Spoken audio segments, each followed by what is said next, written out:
अस्सलामु अलैकुम रहमतुल्लाहि बरकातुहू। दोस्तों, रोज़े की हालत में लिपस्टिक लगाना क्या ये सही है या गलत?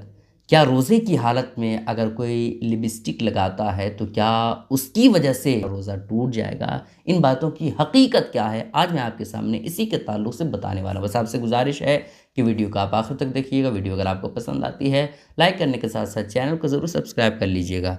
दोस्तों देखें, रोज़े की हालत में लिपस्टिक लगाना, रोज़े के अलावा लिपस्टिक लगाना, इसकी हकीकत क्या है, इस पर मैं मुकम्मल एक वीडियो भी बना चुका हूँ। अगर आप देखना चाहते हैं तो आई बटन पे या डिस्क्रिप्शन में मैं आपको लिंक दे दूँगा, आप वहाँ जाकर के देख सकते हैं कि लिपस्टिक लगाना इसकी हकीकत क्या है। बहरहाल आज मैं आपके सामने रोज़े की हालत में लिपस्टिक लगाना, इससे रोज़े पर क्या कोई फ़र्क पड़ता है या नहीं, आज इसी के ताल्लुक़ से बात करने की कोशिश कर रहा हूँ। दोस्तों देखें, मुँह में बग़ैर किसी मजबूरी के अगर जायका महसूस हो तो फिर ऐसी कैफ़ियत में उससे रोज़ा मकरूह हो जाता है। रोज़े का जो सवाब होता है वो कम हो जाता है ना? बग़ैर किसी मजबूरी के मैंने क्यों कहा? इस वजह से कहा क्योंकि कभी-कभी होता ये है दोस्तों कि एक औरत होती है, उसका बच्चा होता है और वो बच्चा बग़ैर चबाए नहीं खा पाता है, यानी ख़ुद से चबा कर के नहीं खा पाता है। तो फिर ऐसी कैफ़ियत में माँ जो है वो चबा करके बच्चे के मुँह में वो लुक़मा दे सकती है, खिला सकती है रोज़े की हालत में, ठीक है? तो ये मजबूरी है क्योंकि बच्चा जो है चबा नहीं सकता है, इस वजह से माँ रोज़ा रखी है, लेकिन इसके बावजूद माँ जो है चबा करके बच्चे के मुँह में दे सकती है लुक़मा।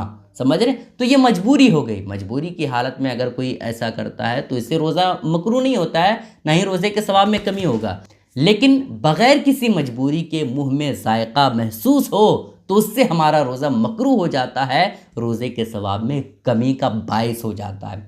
अब इतनी बात आपको समझ में आ गई तो आपको मसले की हकीकत पता चल ही गया होगा कि लिपस्टिक एक ऐसी चीज़ है जिससे जायका महसूस होता है। समझ रहे हैं आप मेरी बात को? अगर आप रोज़े की हालत में, अगर कोई औरतें रोज़े की हालत में लिपस्टिक लगाती है तो फिर ऐसी कैफ़ियत में उससे जायका महसूस होता है, ठीक है? अगर एहतियात औरतें ना करें तो फिर ऐसी कैफ़ियत में जायका महसूस होगा। एहतियात अगर औरतें करेंगी और जायका जो है मुँह में महसूस नहीं होगा तो फिर ऐसी कैफ़ियत में कोई हर्ज की बात नहीं है, रोज़े की हालत में औरतें लिपस्टिक लगा सकती है। लेकिन अगर ये अंदेशा है कि लिपस्टिक लगाने से जायका महसूस होगा, लिपस्टिक जो है अंदर ज़ुबान में आ सकता है, तो फिर ऐसी कैफ़ियत में बेहतर ये है कि रोज़े की हालत में लिपस्टिक ना लगाया जाए। लेकिन वही लिपस्टिक जो है मुँह में आ कर के हलक़ के नीचे अगर थोड़ा भी लिपस्टिक चला गया तो फिर ऐसी कैफ़ियत में रोज़ा टूट जाएगा। समझ रहे हैं आप मेरी बात को? इसलिए बेहतर ये है दोस्तों कि औरतें रोज़े की हालत में लिपस्टिक ना लगाएं, क्योंकि रोज़े की हालत में अगर औरतें लिपस्टिक लगाएंगी और जो है जायका अगर मुँह में महसूस होगा तो उससे रोज़ा मकरूह हो जाएगा। और अगर लिपस्टिक ज़्यादा है और थूक के साथ अगर कोई औरतें अंदर कर लेती हलक़ के अंदर तो फिर ऐसी कैफ़ियत में रोज़ा भी टूट जाएगा। इसलिए रोज़े की हालत में एहतियात ये है, बेहतर ये है कि औरतें रोज़े की हालत में क्या करें, लिपस्टिक ना लगाएं, ठीक है? इन बातों का ख़्याल रखें। गुज़ारिश है दोस्तों कि इस क्लिप को शेयर करें ताकि सारे लोगों को इस मसले की हकीकत मालूम हो जाए। अस्सलामु अलैकुम रहमतुल्लाहि व बरकातुहू।